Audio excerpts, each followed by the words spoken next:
Please turn your cell phones off.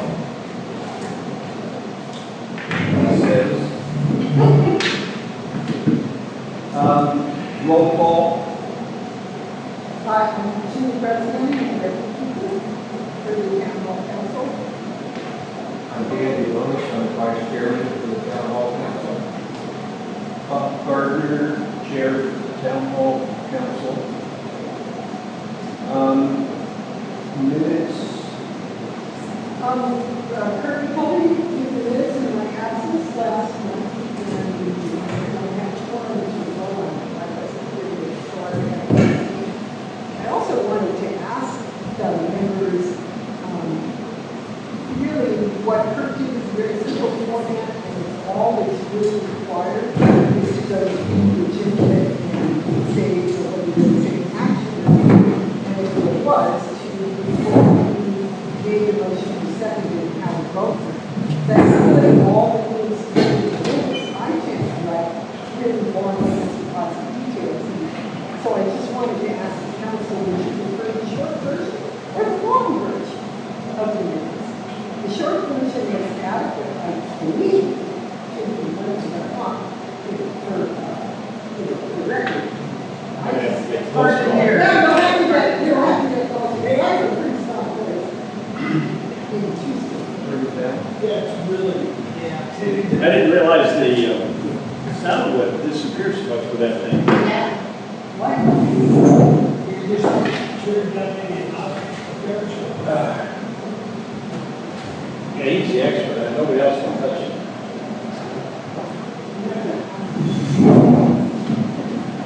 He'll get hot. It's 102 out. It was, yeah, driving over. I don't know what it was.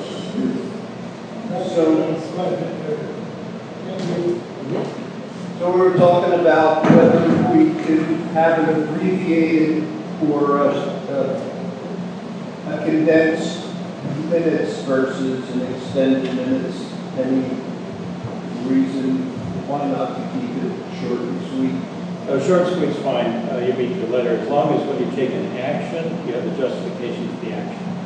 That's really what you're trying to do. You don't have to do a minute by minute. You got to justify this.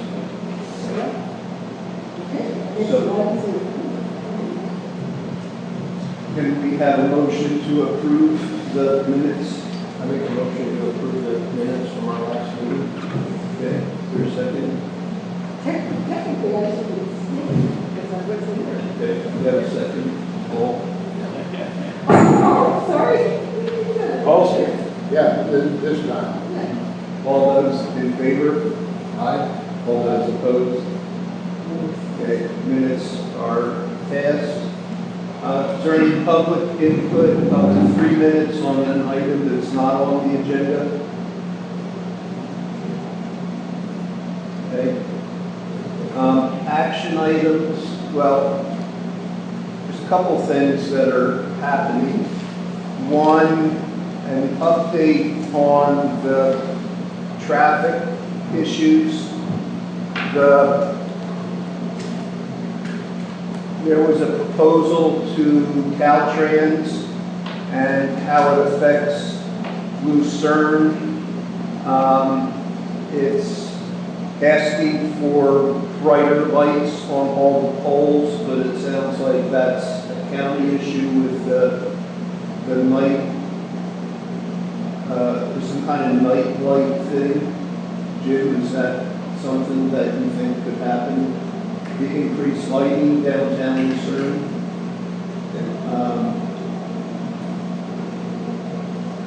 Gene Poleno said it was going to be an issue for the night light. I thought that was on Highway 20. It is. Well, when you said downtown, you meant Highway 20. Yeah. Okay, the Highway 20, I believe that's Jan Cottinger looking into it for the county. To see whether or not Caltrans responsibility is theirs. And I never got an answer back. But I'll check.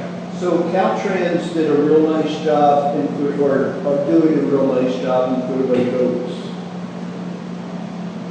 Well, they're doing that from the standpoint that it's a grant, and it's safe routes to school, CBDG, Community Development Block Grant. And that project right now is in its 11th year of approval process, and finally it's finishing the grant. But yes, they're doing a good job, and the reason that it is a solar-driven light system is because they can't trench. That's all very sensitive cultural grounds for the neighborhoods. The other proposal was to have something in the middle lane so people won't use it for passing in Lucerne. Maybe signs, especially in front of the pedestrian crosswalks, because they're hard to see sometimes. So some way to slow that traffic, slow the illegal passing, and maybe extend the white lines of the crosswalks, and have some kind of warning flashing lights at crosswalks, so cars know that there's people out there. Some of our population likes to dress in dark colors and they're hard to see at night. So we're going to try to make it more conspicuous that people are crossing. Those signs that were at the crosswalks down by Alpine Park, were those installed by the county? What they had knocked over? Oh, those were Caltrans. Caltrans? Those were Caltrans. I was just wondering if they were, they were right on the, They're in the wrong on place. the line. I was wondering if they were in the middle of the road, if they, Well, what they did was they put them near the intersection, so when someone came out and made a left turn, they drove right over the top of it because they're looking right at the traffic. And they put them too close to the intersection. I'm almost thinking they did that for them to fail. I mean, they didn't like the idea to begin with, so that was kind of a begrudging thing. So once we get This like 20 years ago, actually, this thing going on down there by Boston Police, where the trucks that are stopping to whatever, parking on the left, and Edmonton on the left, they're parking against that curb, and they're actually the road. And the thing is no people, if you go down the street and try to get that turn one way or the other, you're about to be killed.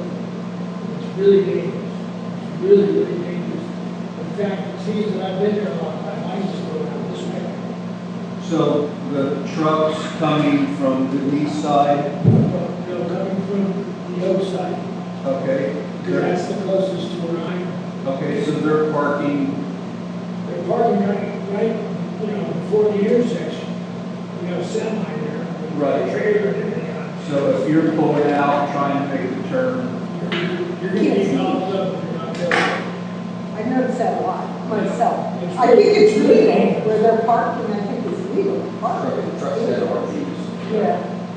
No, these are semis and stuff. Where is it?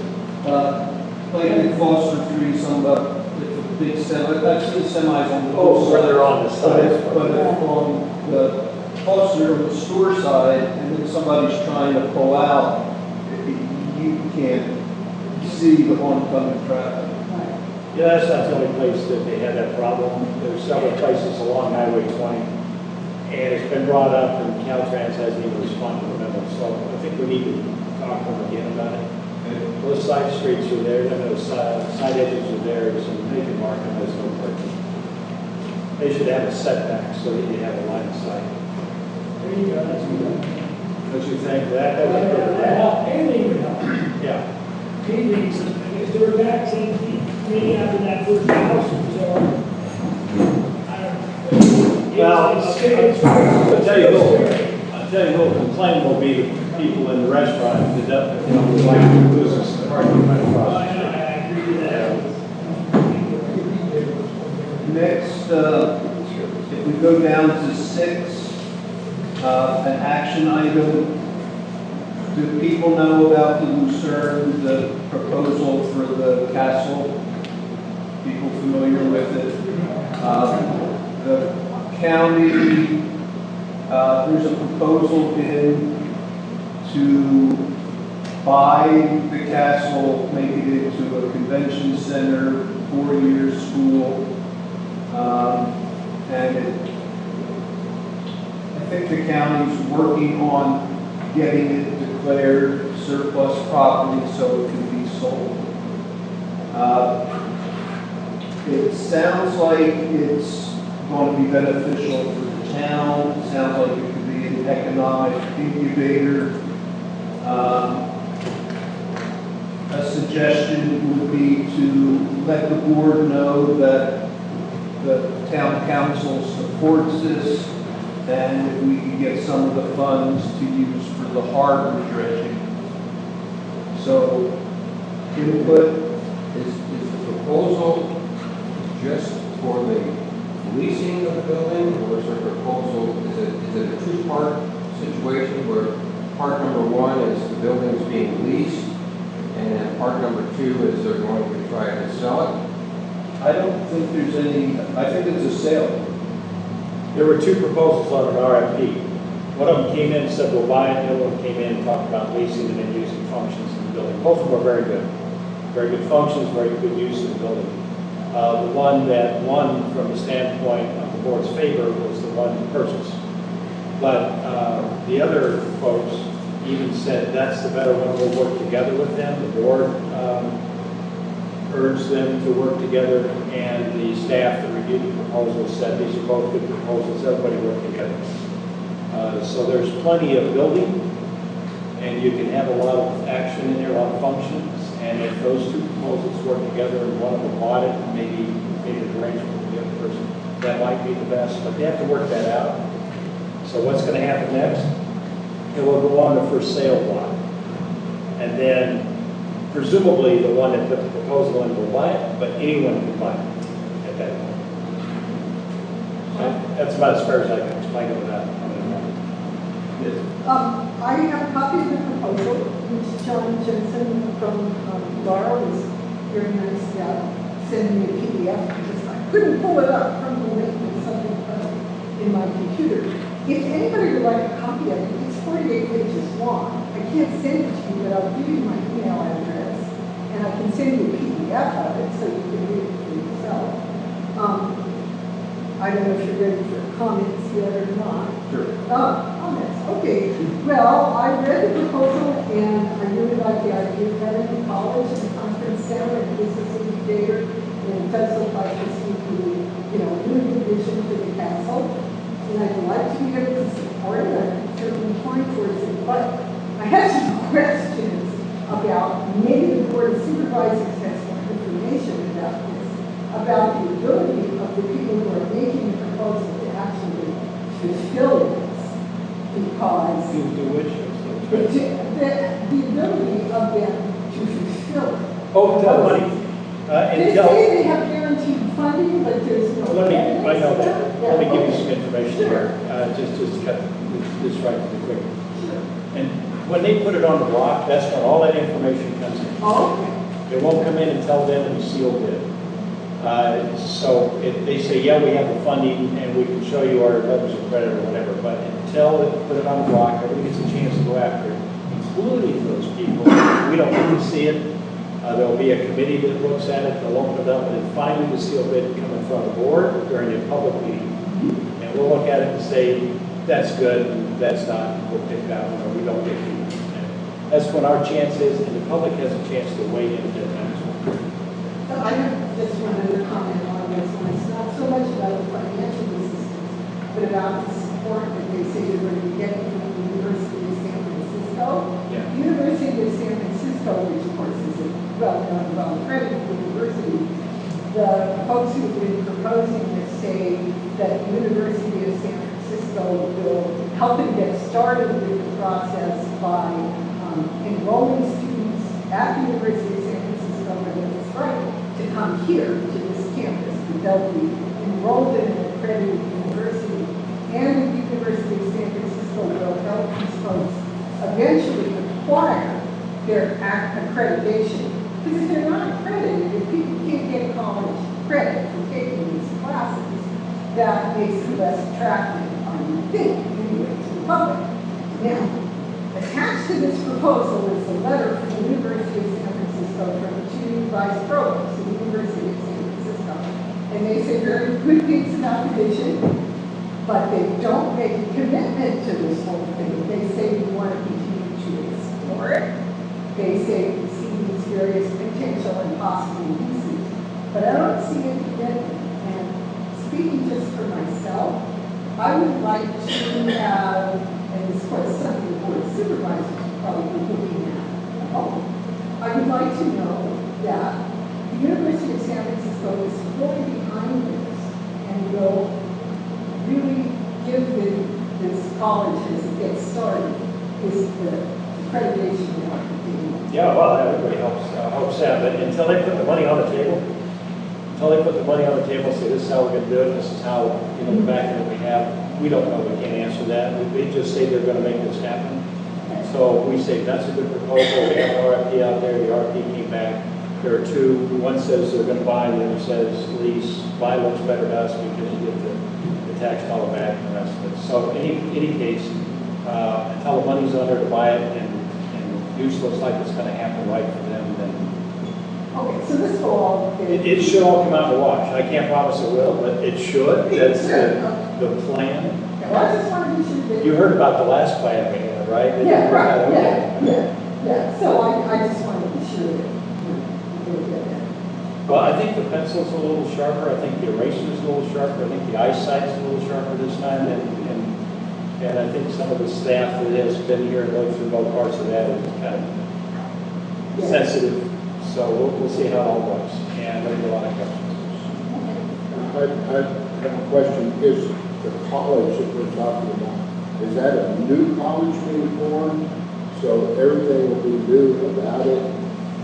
Yes.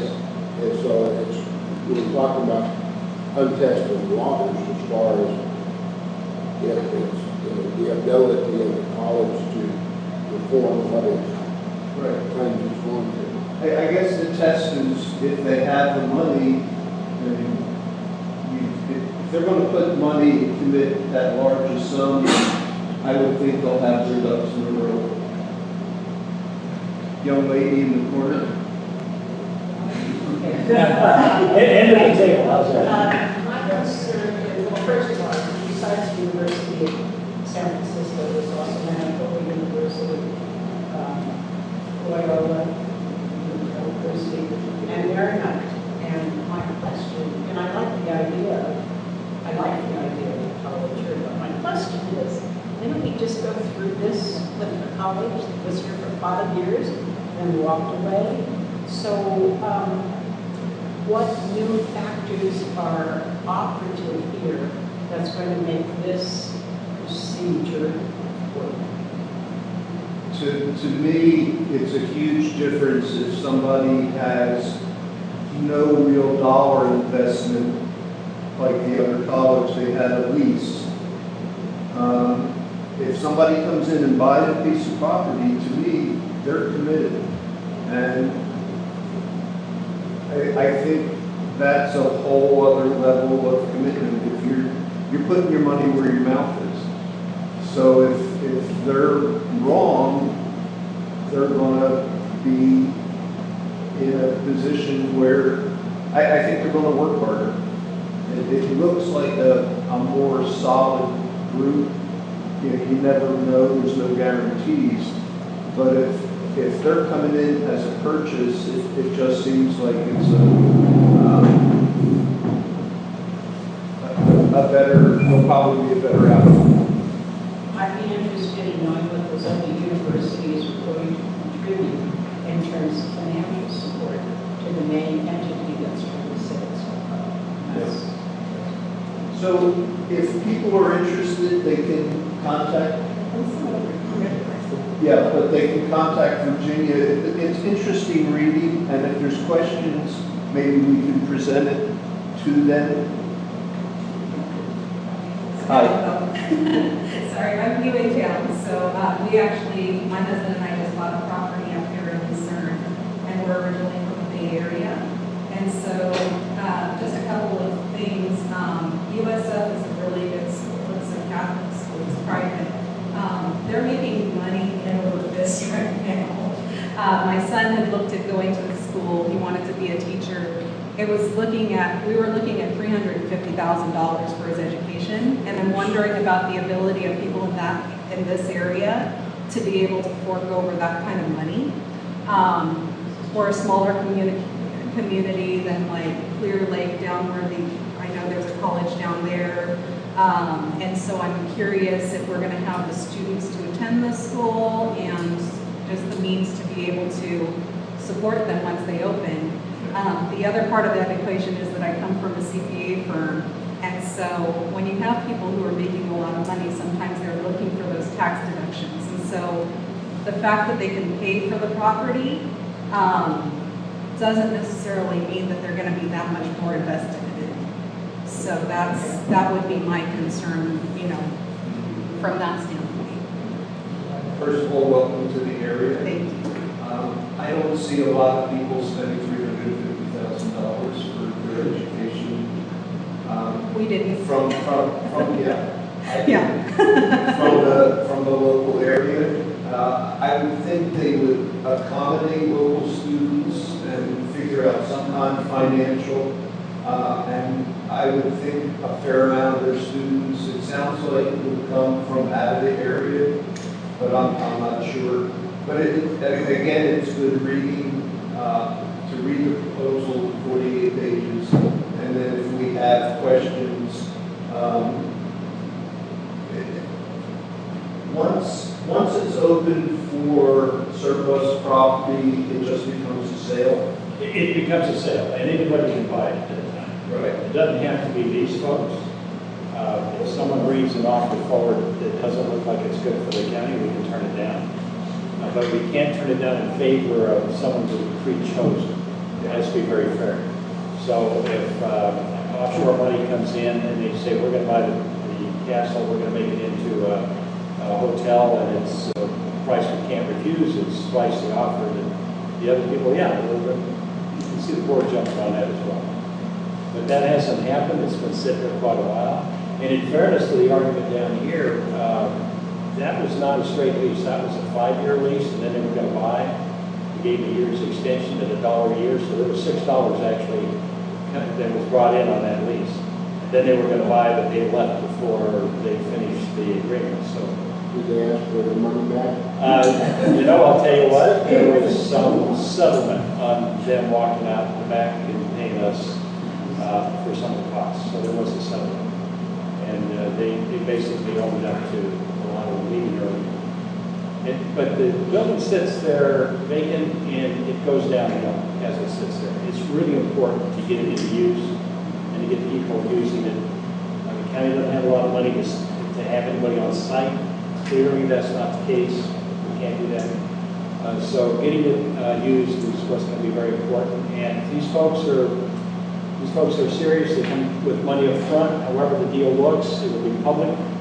And if the board votes for it, then that'll get somebody going. We don't want them to sit around there waiting for us. There's certainly some startup costs involved for them. How the program's going to look will be revealed to the public when it gets revealed to us. I mean, it's what they tell me personally that I can't divulge because it's not sensible information really to me. It's what comes on, what's on the table, the writing that makes the difference. Looks good to me. I like what you're saying. I want to see it in writing. Let's see the whole thing out there so the whole public can see it. The only reason anybody would ever talk to me is because it's my history. Three quick little things, a comment, a query, and a request. The comment is, I really would like to see us get some money out of it and not $1 down and a bunch of tax write-offs. The query is part of this collegiate consortium of cash actually the people that backed out of here? Is that really quashed? What do you say? The Marymount that's referred to in their thing is another. Are they part of this? I think. Marymount is not a part of this. Right, but it's just Loyola Marymount? It's a different school with a real solid reputation. Now a request, which is also a comment, this is not even property, the place is going to hell. There's vandalism happening up there. They bring the shards of those beautiful light boxes that used to be up there. Those things are expensive to replace. If the building's not getting used, it falls into disrepair real quick, actually, when people are using it. We need, and eventually this will get refunded, it has to, but we need a caretaker up there. And I'm not talking somebody who mows the lawn and does the weed, but a night watcher who's up there being aware of what's going on, because windows are expensive to replace and they're easy to break. And maybe this comes under number 10 of the homeless man disrupting the neighborhood. I don't know which one that is, but we really need a caretaker up at that place to make sure it doesn't get destroyed and lose its relative value. I'm not. Any chance of, It takes 3 members to vote, yeah, and there's no money. This has been on the table before, how you can take care of the property, all that stuff. And so staff have it, we'll investigate. so it sounds like the best solution is a quick sale, get somebody in there. It's burden. That property, it runs about $76,000 to $80,000 a year in upkeep. That's what we've been putting into it. And you can't add on top of that another salary. Can I just say something real quick? My husband and I offered to caretake the building for free in Lucerne. I just want that out there. I didn't ask for a dime. I walk the property every day. And the county administrative officer turned us in. They were told we didn't want anybody. So I offered. And the offer still stands. I can do it now. Because I want to know where they're in the middle of the night anyway, when you hear the alarms go off and trees busting down. Seems like it could have been done by volunteer. I don't disagree with that. So you guys put it in as an offer that was. This is once we got after it started getting busted up, and Gerald just basically told me didn't want anybody to do. Do you have a date on that? It never came. I have to look, it was in the email, it wasn't an email. Would you forward that to me? It's important. I have a quick question about, how many rooms do you have?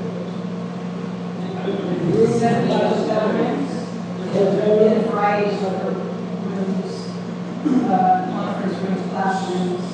That means students who come and stay. How many of them? Only a certain percentage of them are fixed up and habitable, so they would have to put money in, do the kitchen area, I think probably the electricity for some of the other rooms. I mean, it's gonna cost somebody money, but it's a classic building. Kurt has something. Yes, just a quick question. When did should the sale occur, would that money be going into the county's general fund, or would it be allocated to help the community, or what is the plan with that? So it's a good segue into a motion that I'd like to make. If we're in support of that use for the castle, that we get possibly the other 2 councils to support it, to ask for some of the funds to go toward the dredging of the Lucerne Harbor, and also that if people want to volunteer for keeping an eye on the property, that be permitted. When you say some of the funds, what percentage of that are you thinking of? 26.4%. No, I don't know. Whatever we could get. Okay. Whatever, money's like in the county. My understanding is that the building, it's been kind of stable in the community ever since, for as long as I can remember. And it's definitely something that brings a lot of value to this place, a lot of,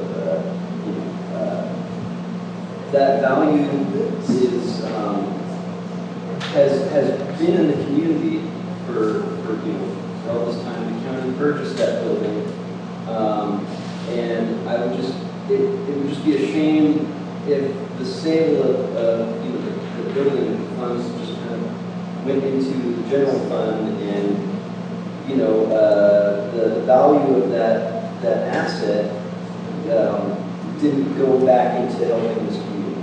That would be a shame. Yeah. I agree, and that's why I'd like to write a letter expressing our desire to have some of the funds stay here. I mean, it'd be nice to have it all stay here. I agree. I think it would be nice. That is Unlikely that it's happened. So, It's a vote thing, I only get one vote. So, in fact, I lost the last vote that we tried to get the funds to do the dredging in Holiday Harbor. So they basically weren't having any, but even though money from Lucerne Harbor was going to support Holiday Harbor. So, you know, we got new members up there, not all of them are familiar with the history, not all the staff are familiar with the history. When I pointed out that this is going to be an economic generator to dredge the harbor, put some docks in, it was a 3-2, it looked like it was going to be a 3-2, maybe a 4-1 vote. So I just pulled it back. I said, let's hold that until later when we look at the availability of more money in the budget. Budget will be approved later in September. I'm waiting for a shortfall of some kind. I was hoping for Measure G. People weren't sold and understood Measure G very well, or just how bad off the county is. But in any case, I'm looking for a miracle. If that building sells and there's money available, you bet I'll be back on the table saying, we need an economic generator here, it's important to put it back in Lucerne. And here's one thing that I would really like to see, is for the purchaser to request the county to improve the harbor so that we can cross the lake visitors that come up 13th to the college, and the college will also use it as an access to the rest of the lake. If they did that, that would really improve our chances of getting the docks in and getting harbor dredged. So, you know, there's going to be more conversation. Just to let you know, I'm going with it, and people that I'll be talking to will be part of it. You making sure Say that that again. the buyers would actually build that into the contract or purchase contract? Yeah, in some form. If they get a lot of competition, they may not do that, but if it's only them and they know they're the only ones, I bet they could have some leverage. And the other people that put in, of course, you got one of them sits back there, Elizabeth Larson, if they were to influence the other side, it could happen. But you know, Lucerne Harbor is a potential economic generator. It's been there for 50 years, it's only been dredged once, and it's never had the docks for visitors. Have you noticed that? So people who come across the lake, in fact, okay, I'm on my horse, look at it. If you were to look at the two city districts, they have docks that are well maintained, and if you launch here, where do you go to tie up? Over to the cities. And that's where you go to lunch.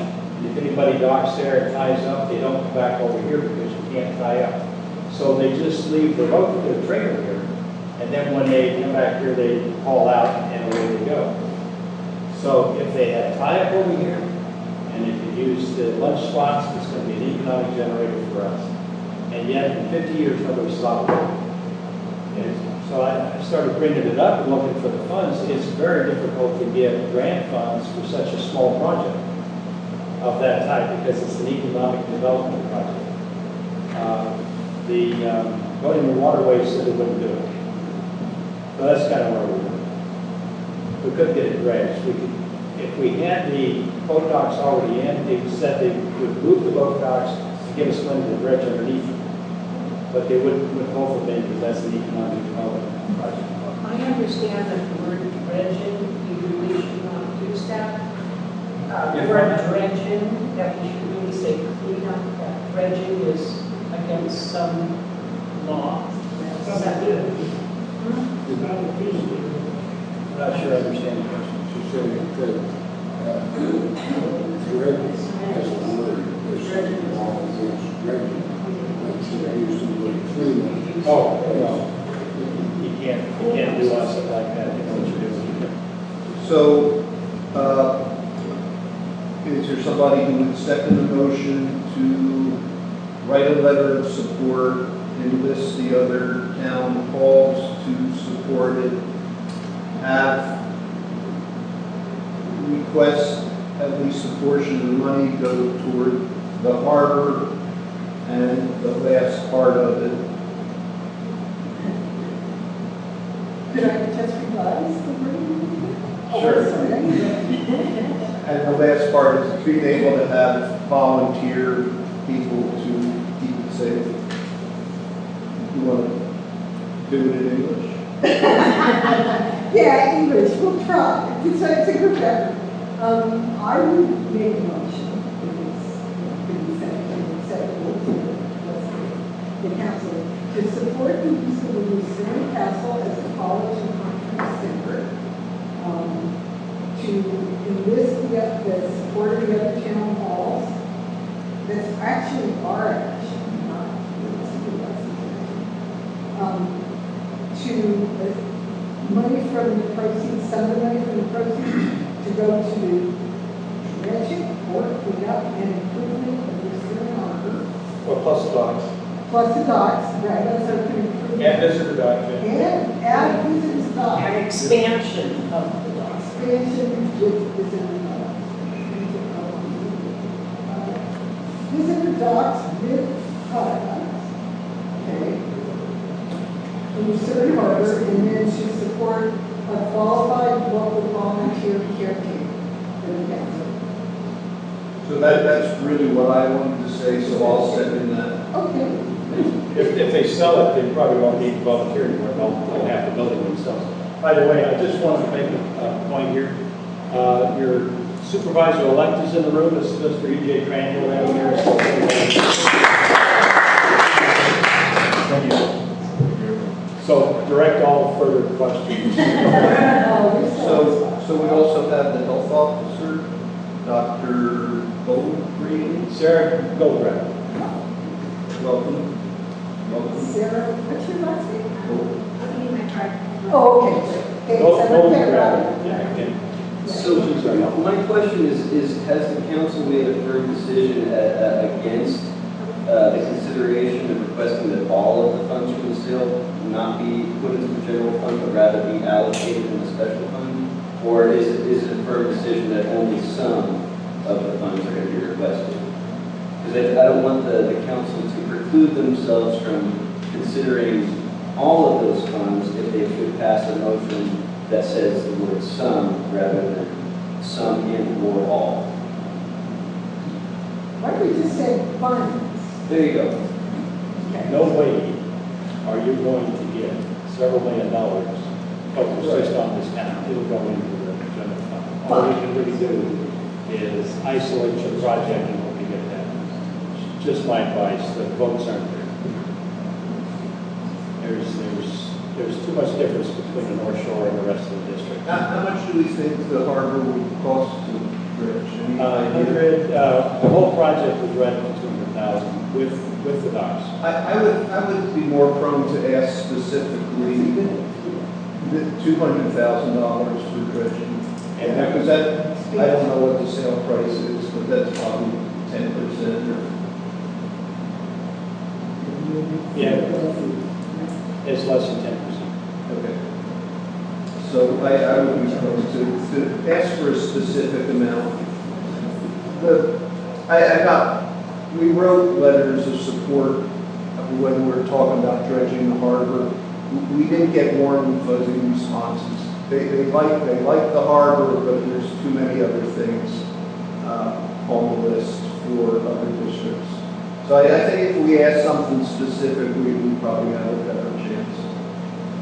I just have a quick question. If the process of the sale goes forward, what kind of time frame are we looking at from now until the sale will be completed, considering that we have a viable offer? Have no idea until you see it. Depends on what the terms are, all that sort of thing.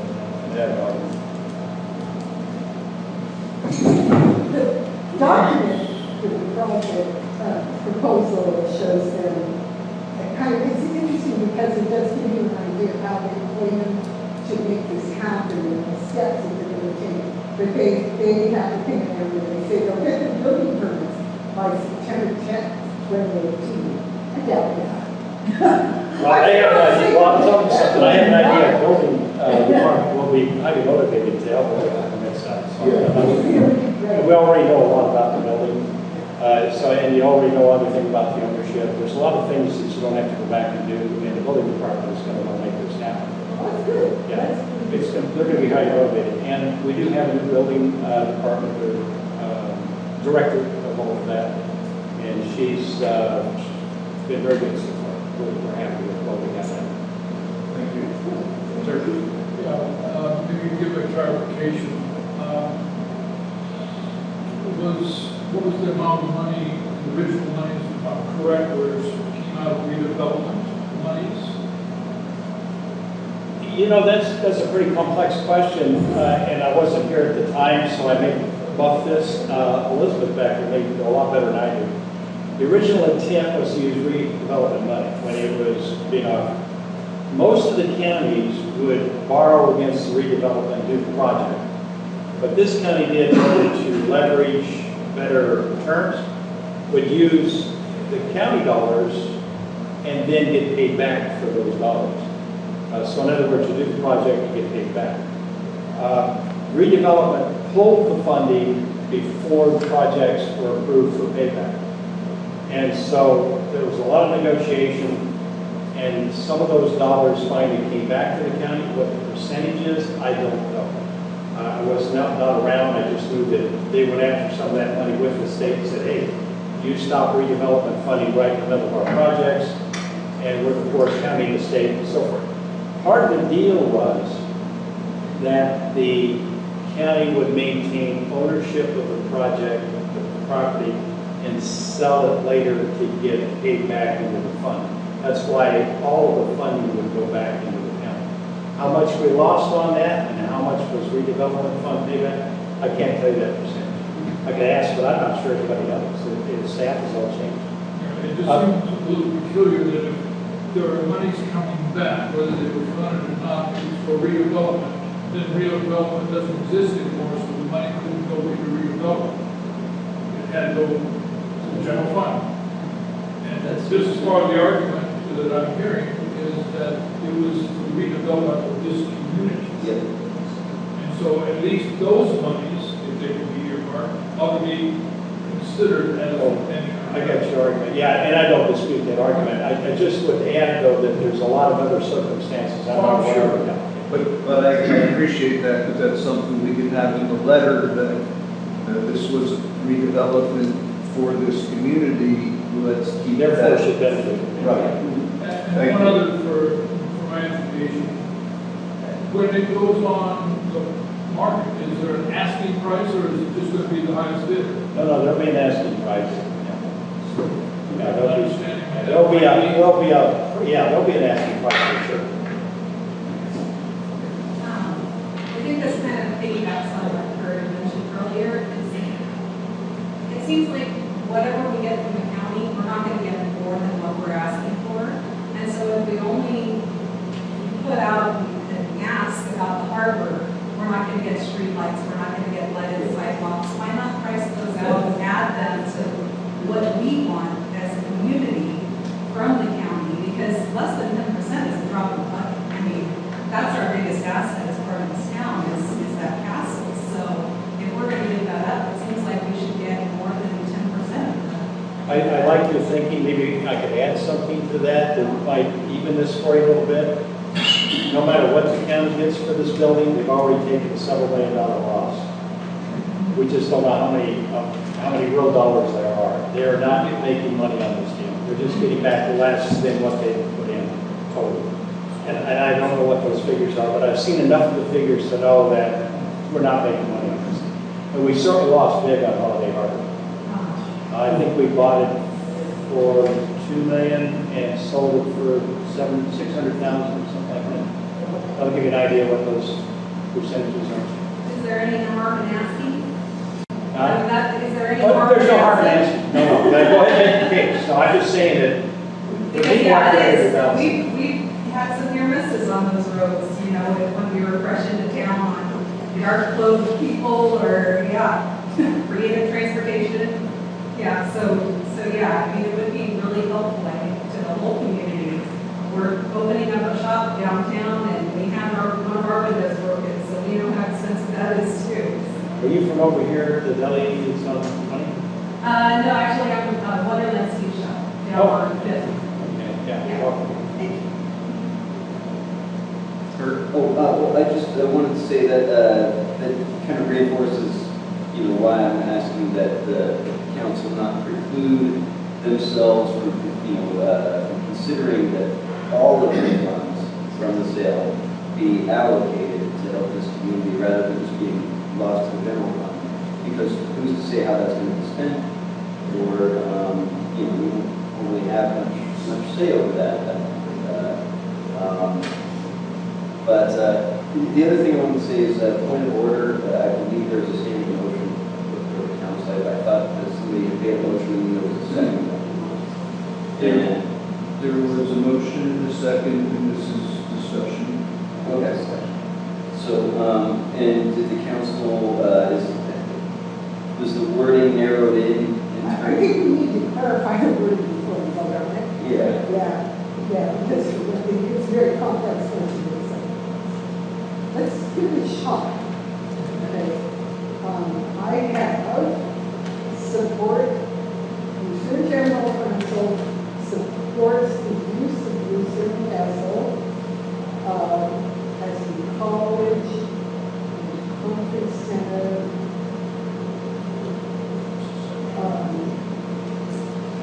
It supports the use of the castle as a college and council center. We wish to enlist the support of it. I think that's a separate item, really, because we're making this motion and it's going to be, no, okay. We wish to enlist the support, or we will try to enlist the support of the other town councils. Other town councils, I'm not sure.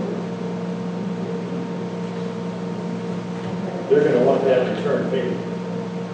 Isn't that how politics works? That's how it works. Yeah. And they do it on the basis of the 24, economic generator on the 24. Can I just finish this and then we can go back and revise it, otherwise we're going to lose my place here. Funds of at least $200,000. Funds of at least $200,000 from the proceeds will go to dredging improvement and creation of docks with kayaks, visitor docks with kayaks at Lucerne Harbor.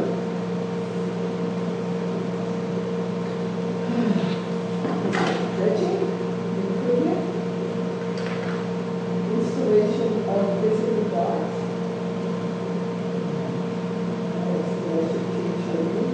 Possibly the word expansion. Oh, what do you think about expansion? No? Expansion of the dock area. Okay. And then expansion of Lucerne Harbor. And then the final point is we support all 5 local volunteer caretakers for the castle until such time as it is Occupied by others. occupied by the owners. Thank you. So that's what I thought. So we have a second. And the second.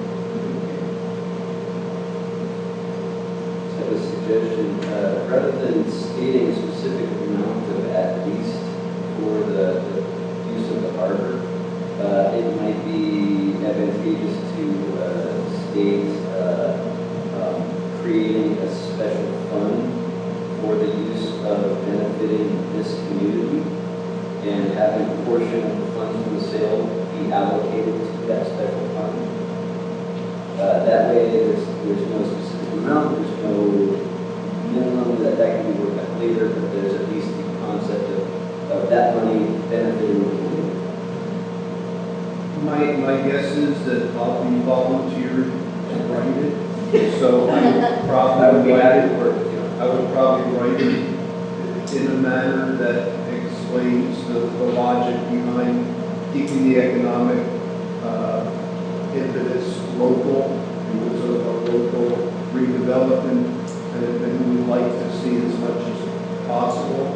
But again, the practicality is the water in the trough is low, so the horses fight over the. Well, here's the thing, I mean, stating that you'd like to have it stay in the community, that sounds like a kind of a well-wishing sort of a scenario, whereas specifically stating the council We can say requests that a special fund be created by the county and that portion of the funds from the sale go into that allocated fund.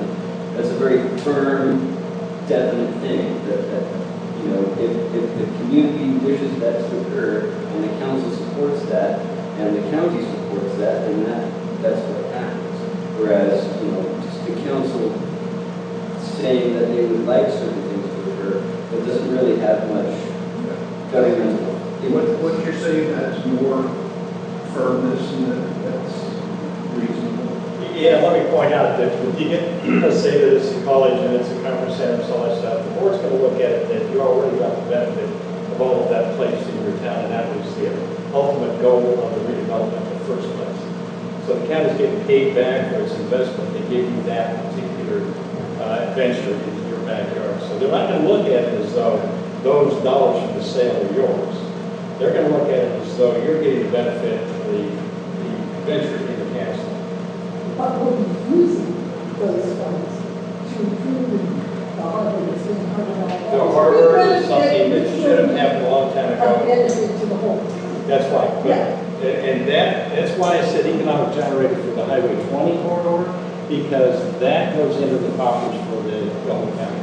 Anything sales driven, that sort of thing is going to help out. Yeah, rather than saying it's a focus of dollars from the castle, hey, if you got some spare money, put it here, this is going to be your generator. But otherwise, they're going to look at the castle as though, hey, look what you got out of this, to the center. You've got an occupied business there, and that's going to help you out. And I know who's going to say that. I can hear them now. It's, it's on my right. And there's one on my left, there's one on my right, and I can hear all of them. So you can mention to the one on the far right, it gives the county the opportunity to do what they should have done before, now they have funding. And I made that argument before. I made it with Holiday Harbor, and they tried to carve out. And I was not getting sympathy from the other new members. I'm not necessarily suggesting this to go into the proposal, but it's a great concern to me that there be broad, wide, and ample opportunity for the community to make suggestions in use of this money. For instance, in the harbor, other things could be included besides just tie-ups. It could also be expanding a swimming area that would bring more families in. Somebody was mentioning streetlights, that could be part of that too. I don't want to see this come down to a few elite people in the clique that has interest, but that would be a broad thing and be maybe a program where it might be in the community. We can know their great ideas against them. Just a proposal, we should spend this money. Let's let the community decide how to spend it. Or at least have input, not necessarily. Did you remember there is a North Shore redevelopment plan, and you have a copy of it? You may include yourself. I've seen it for Lucerne. Yeah. And it's supposed to turn the business down 13th Street, expand 13th Street. Was there, and of course, it had a harbor plan. It didn't have such a swimming area and beach access. When was that written? The original plan actually was moving the harbor down to Lake Street. Moved it down a little bit, yeah. Moving it down here? Lake Street, Yes. where the mobile home park is. And the reason is it's right at the mouth of the stream that's soaked it in, so it wasn't in a good spot. You know, I have a comment. I think these are all really good suggestions, I like what it said. But I think we're starting to expand this motion. Yeah. Yeah, But a little let's too let's call the question. Well, let's listen to them. Oh, where's the Okay, end? I just wanted to suggest that a few months ago, you wrote a letter pertaining to the harbor, and I wrote a letter pertaining to the harbor, and we merged the ideas together. So I would suggest that all the council members write a letter, and then we bring it to the meeting, and we merge the ideas together. The problem is that the next meeting is a lot. Yeah.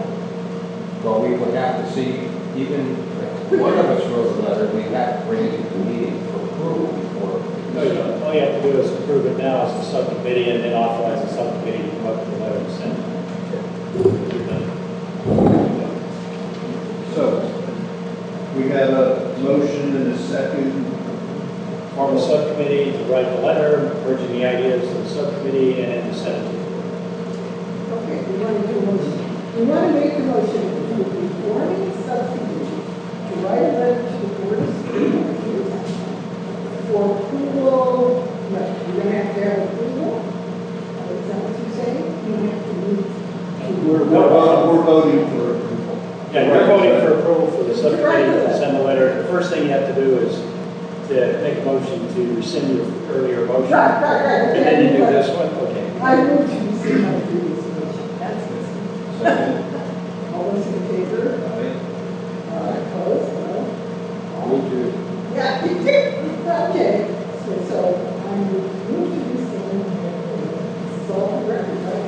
Rescind. Seconded. Unanimous. Okay. So.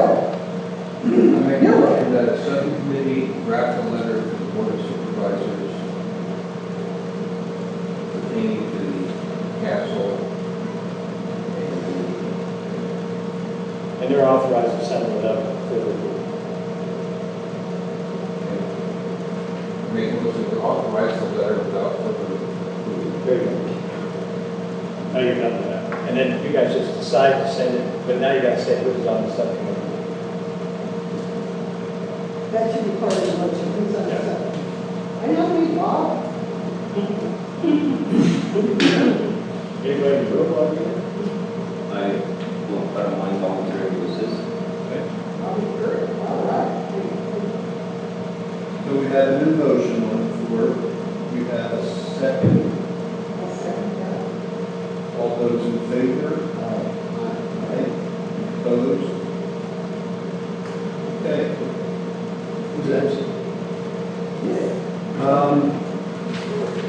That was the actions. Anything with the water company? Not Okay. Next, will Elliot Hurwitz come at the next meeting? Well, I thought Elliot Hurwitz was gonna come tonight. Okay. And talk to you about what he was going to do. Now, just let me give some background for the folks. Obviously, we're in a critical fire zone. This is probably the highest critical number this county is for looking at counties. Since counties go, we're included as almost 100% red. So your zone here along the North Shore is all critical fire zone as well. So if you get the right kind of conditions, you're going to have inescapable fires unless you preload your conditions so that you lower your income. We're aware of that, and how to do that becomes a real issue, because a lot of people can't get their insurance, a lot of people can't afford to do brush payback. There's a lot of changes to your house and so forth. So the 4 fire districts in the county have been sitting for some months, trying to figure out how to approach this thing. There's been conversations with Sacramento and CAL FIRE at the highest level. And I've been going to those meetings, and they came up with several $1 million worth of funds to support a local program. So we put applications for grants, and we don't know whether we're going to get those.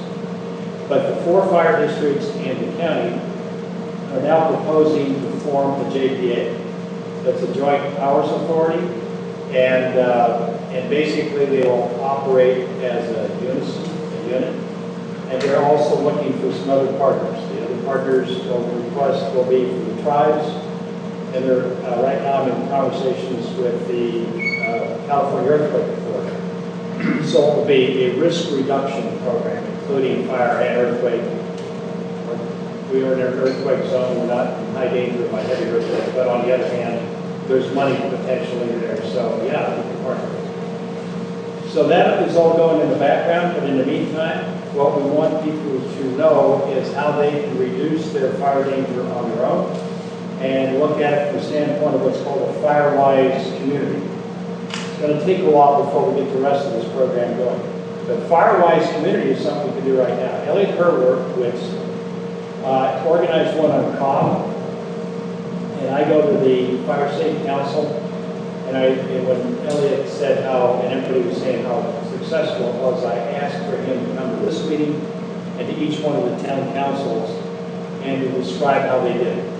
But they're a little different up there. They're a smaller town. They're not as diverse. They don't have 1,000 people. So there's a lot of differences. But I wanted to have a description of that, and then I would have some pamphlets and other things so that individual homeowners could see that they have some of this fire risk reduction available for their own hands that they can avoid the risk. From the standpoint of this entire corridor, we have to do it on a bigger landscape scale. It's going to take a larger planning because we have to reduce some of the fire danger in the forest itself. When the winds come, the big 50-mile-an-hour winds, that's the scenario you plan for these days, the strong winds. So when those winds come, they cast a lot of embers into the town, and the houses that are set in just a certain way will take those embers up inside their attics and other places with the snow drift up next to the house. And so that's why you get a house burnt down in the middle of the community. We saw this in Middletown. Sometime the entire residence area would be gone, maybe several blocks, but then there will be a spot for several.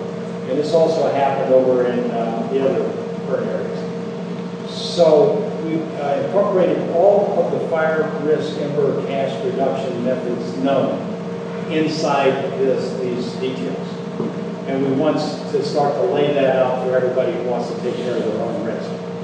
In the future, hopefully, the program will be a risk reduction expert will show up with the book, and they'll score your house and tell you exactly where your risk is, from not only ember cast, but from radiant heat, chemical conversion, and then outside risks as to water storage facilities, egress, ingress, local fire support. How do you get out of your house? What you need to have as a go bag, stay bag, whether or not you should stay at all if you're in an area where you don't even have to think about it. You better go the first time you hear anything. There's some areas you can defend. I can defend my home, and I know that, and I've been preparing for that. They never advise that, but there are ways that you can make that determination.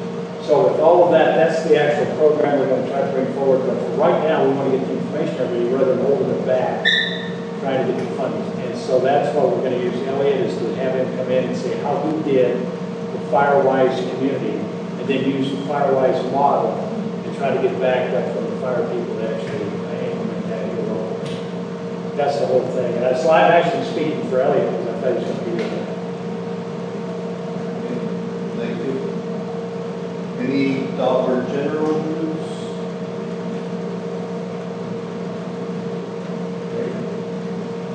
They have a Can I ask contract. about that? What's happening with Dollar General? What is They, coming they, here? they would like to come to Lucerne even though they have stores on either side of us.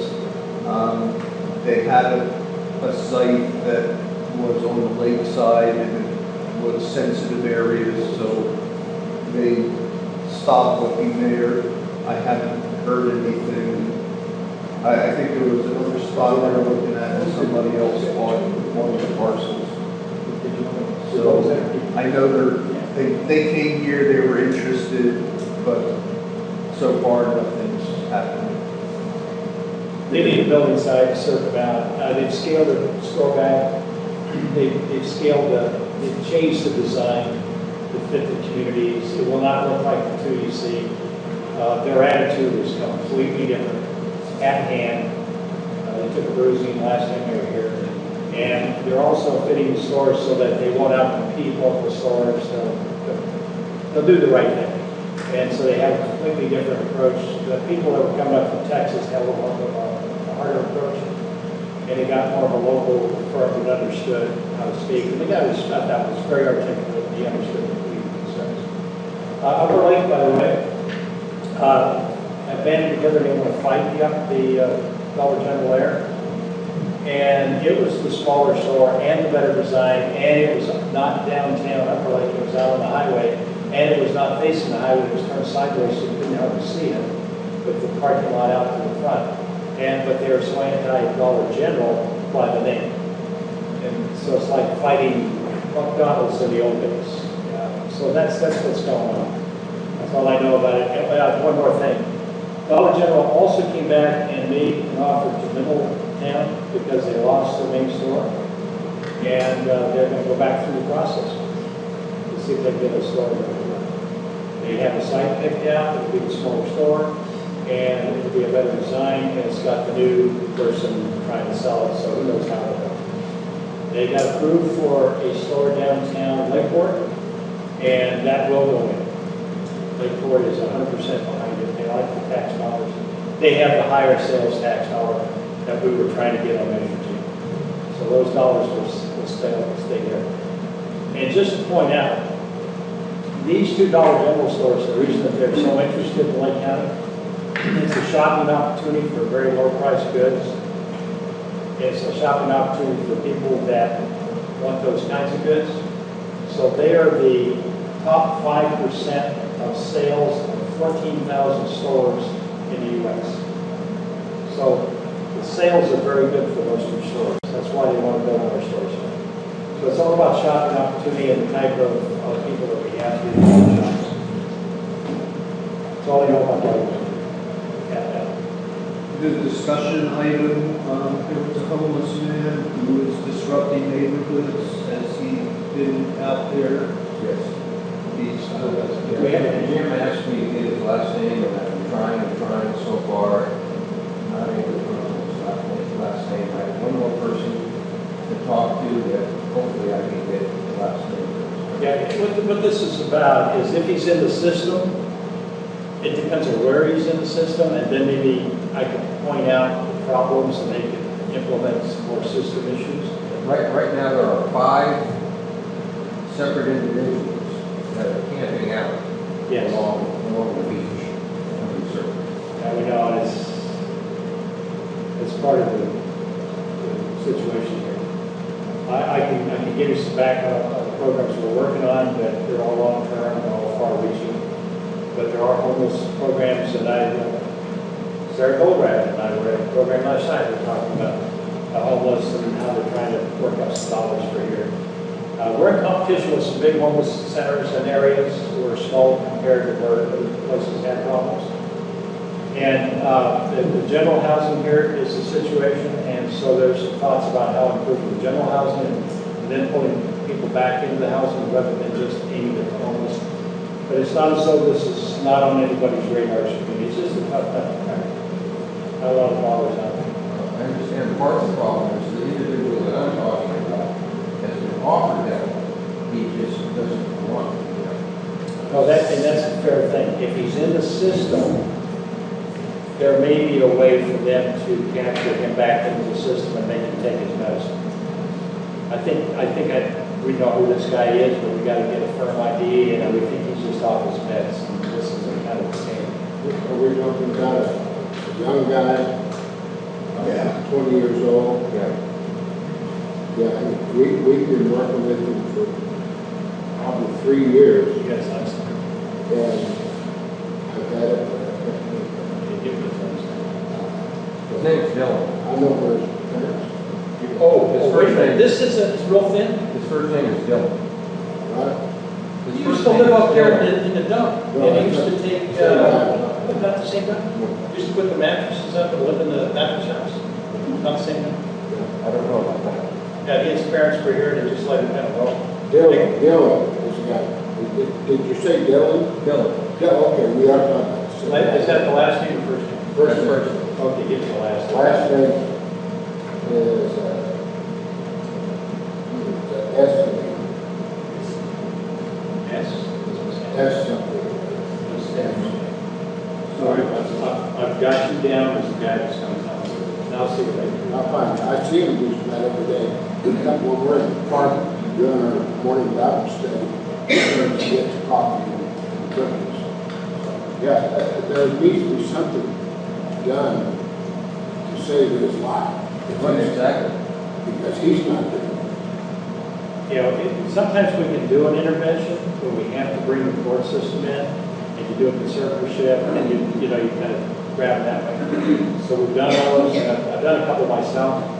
This guy may be a candidate for that, and he may be in the system, but he's under his parents' care or something, and he's not being taken care of. So that's why the last thing.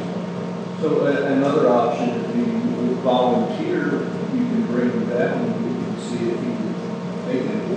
We brought him down and whoever does your interviews, when they interviewed him and made an appointment to do an intake, and he refused to go back. Yeah. He said like he's out for minutes. DJ, you had the No, he answered my question. He said, I wanted to know his name, that's all it was. And what does he look like? Does anybody have a picture at all or anything? Or I do. you? Can I see, can you send it to me or something like that? Send it to me too. I sent it to you. You did? Send it again, on the phone. On my iPhone. I believe so. I sent it to your email. Oh, send it to my iPhone text, text picture. Yeah, no, I forget.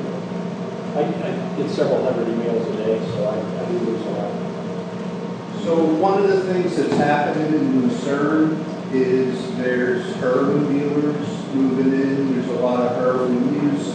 When that starts to happen, crime goes up because people are spending $50, $100 every day.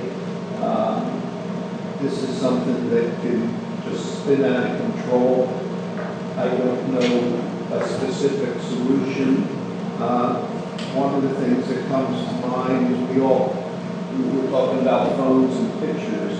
I think photos are real powerful, that if we all start working on a photo campaign, if we know where problems are, we pass them on to people so other people can see, you expose, you put heat on the people who are dealing with drugs.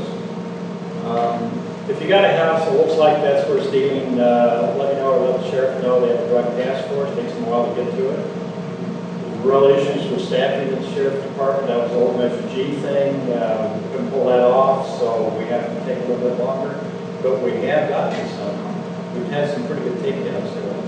And so get us the information. The more we can focus, those guys move around. I've got a house that we just now over in the Keys finally focused down on. I was able to bust. Took 6 months, but we got it. So let me know. In 6 months I'll be gone, but I'll be passing all that guy down here. And I'm not going anywhere, so I'll be working behind the scenes. Besides the person on the homeless list, I also want to know an update on what about the garbage situation? That was actually, that's good segue, because that was the next topic. Great minds think alike. Universal garbage. Want me to take that? Sure. Okay. With the homeless thing. I'm familiar with 5 individuals. 2 of them who are women who are problematic in the community. One lady has been arrested in the park, and 4 out of the 5, one of them I will say was completely totally taken to drugs.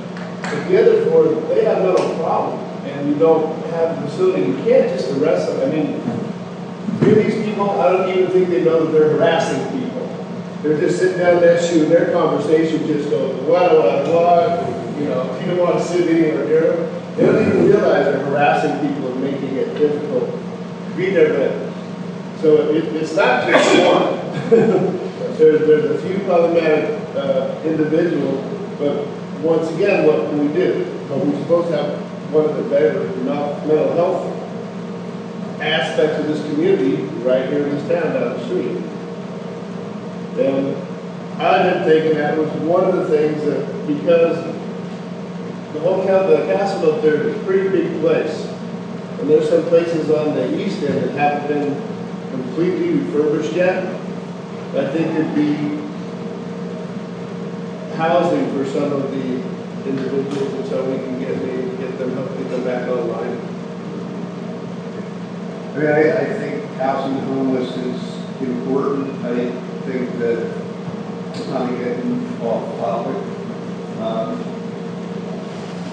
Again, there's grants, there's a fair amount of money that's going to come into the community.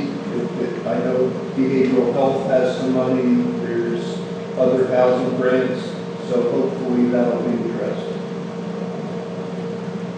Garbage. No, that's not it. Okay, we did discuss that before, about homeless, housing the homeless, right? Yeah. About the council. I mean, you just had to discussed hear it it before.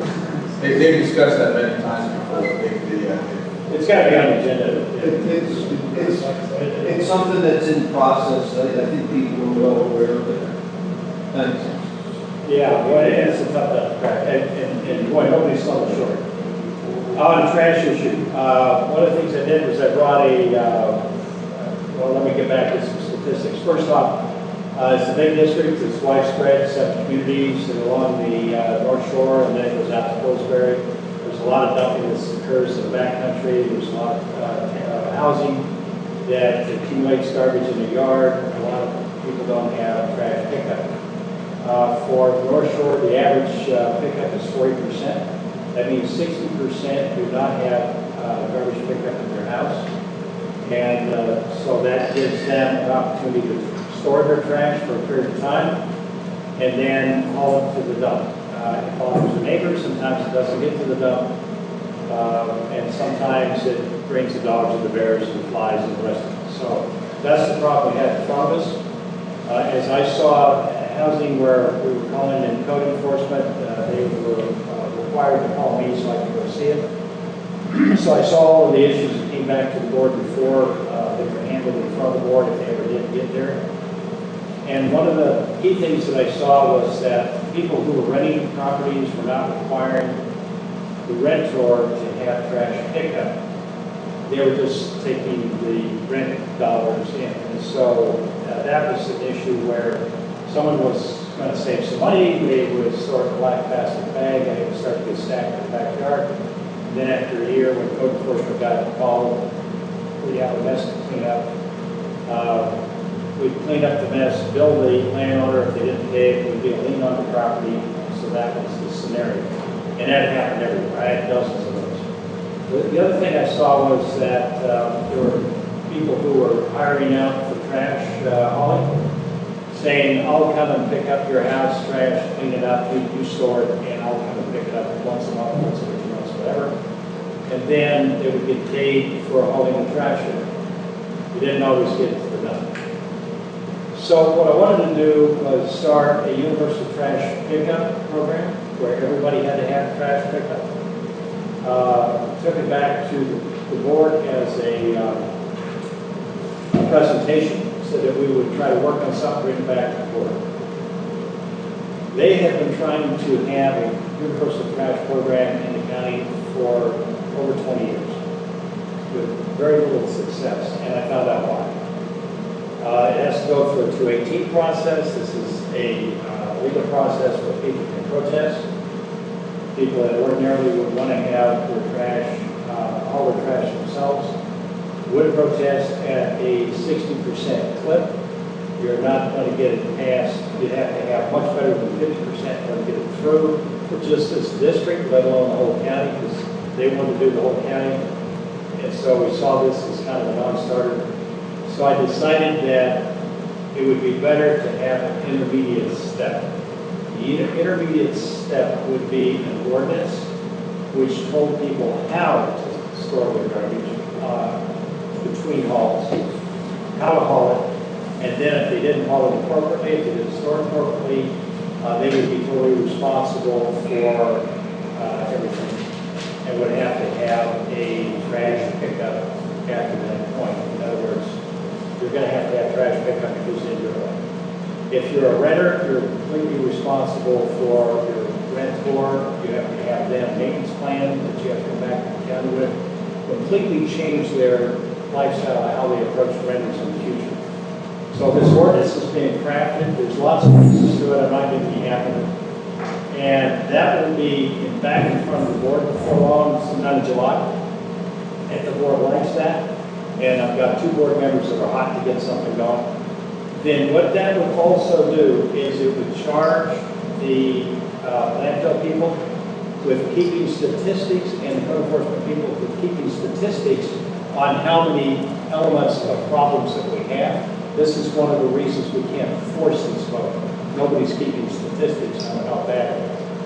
And so we would be up for a challenge which we could not fight back.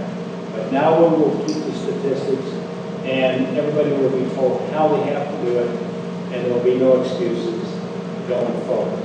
We've got the haulers on our side to give incentives. They want to bring incentives forward. They also want to come into areas where they have the benefit zone, such as Spring Valley. Spring Valley wants to pull their POA together and say, we'd like to have 100% universal pickup, they'll get a lower rate, and then they would negotiate themselves for that lower rate because they're 100%, and the haul rate would be less because it's less distance between hauls. So they would have to find out whether or not they could actually make that work. The haulers say that they'll work with us any way they can. They'll even have extra pickups of large items, and they'll work it into the bill. And they're going to work into the general population bill of 40%, enough money to fund one full code enforcement officer. And the dollars for that ordinance, where there are fines, will go back into code enforcement to support the program going forward to fill that.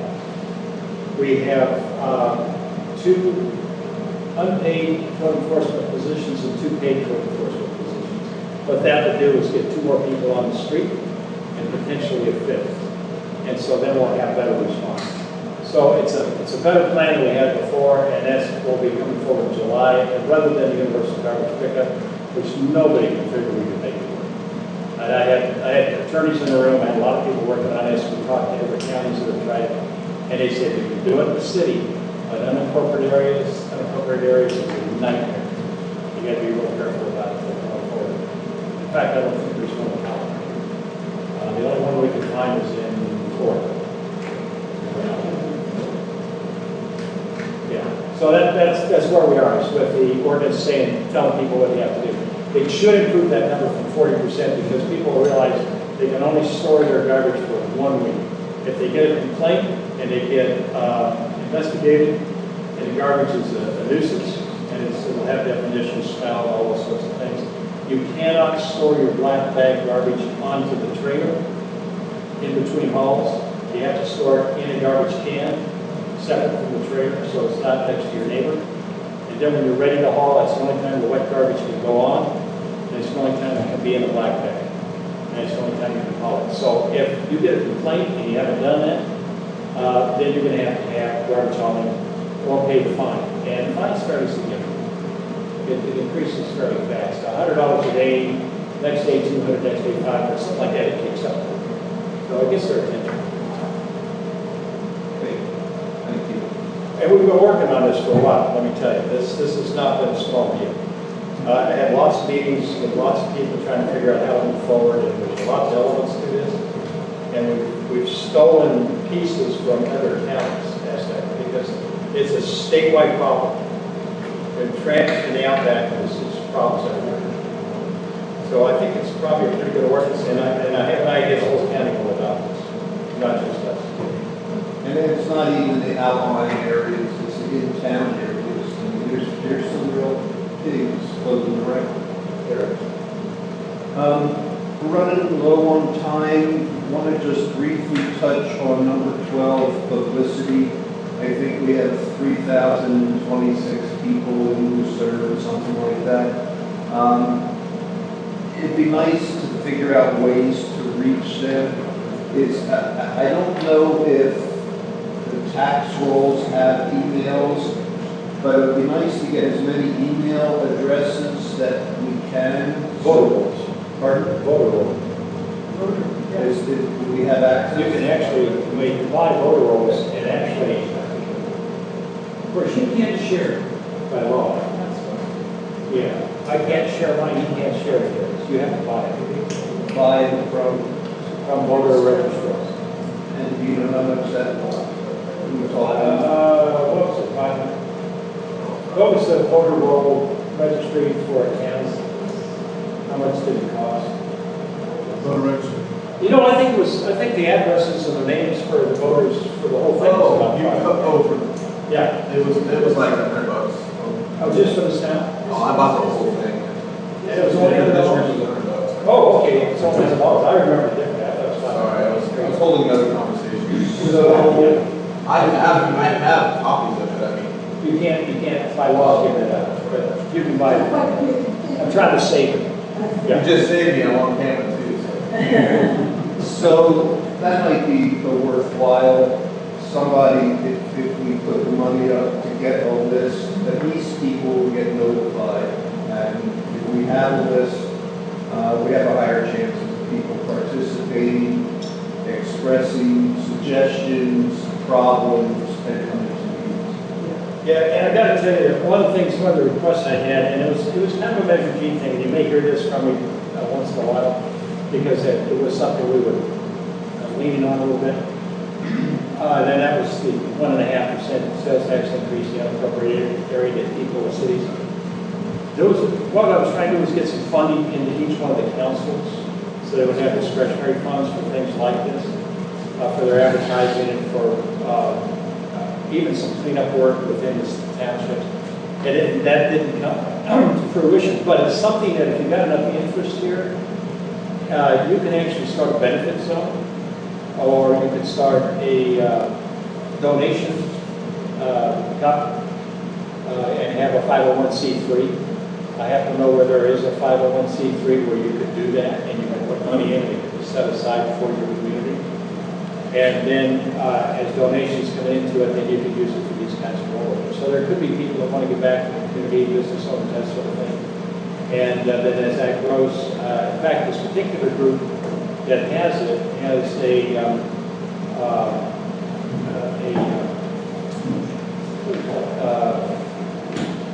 bookkeeping firm. When you get over, you know how it is.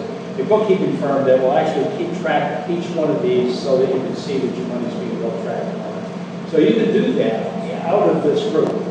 If you get enough in here and you can basically get enough people interested in it, you can do it yourself as a volunteer.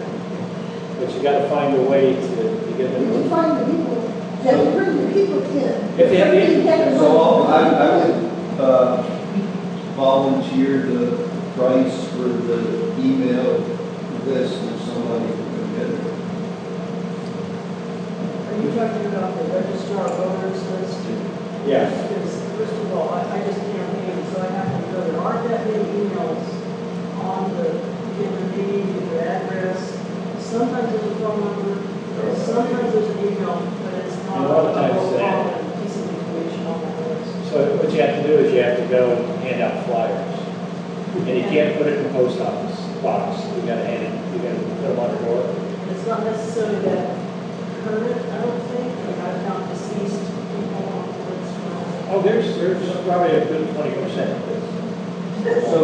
So the other option, don't we have the sign up, we have sign up sheets. You do, and you can notify people. So the emails we have, we do notify people. Right, and Susan has been calling people, the ones that we have phone numbers for, and she's been calling people, I think she must be out of town. I didn't hear that. She's been really good about calling everybody. What's the newspaper and on She's just volunteering. And Jan puts notices in the newspaper. I had this idea about writing a column for the newspaper about something that what's happening in Lucerne. And I thought it was kind of a cool idea, right? That's cool. Put it in the Lake No News. You got the editor-in-chief right behind you. Okay, so we're at our 7:30. Appreciate everybody's input. Glad everybody was warm and fuzzy tonight. Thank you all for showing up. And a good month? I'd like to entertain a motion. Oh, that's right. I'd like to entertain a motion. You know, you have privileges of chair to just meeting, so you don't have to take it.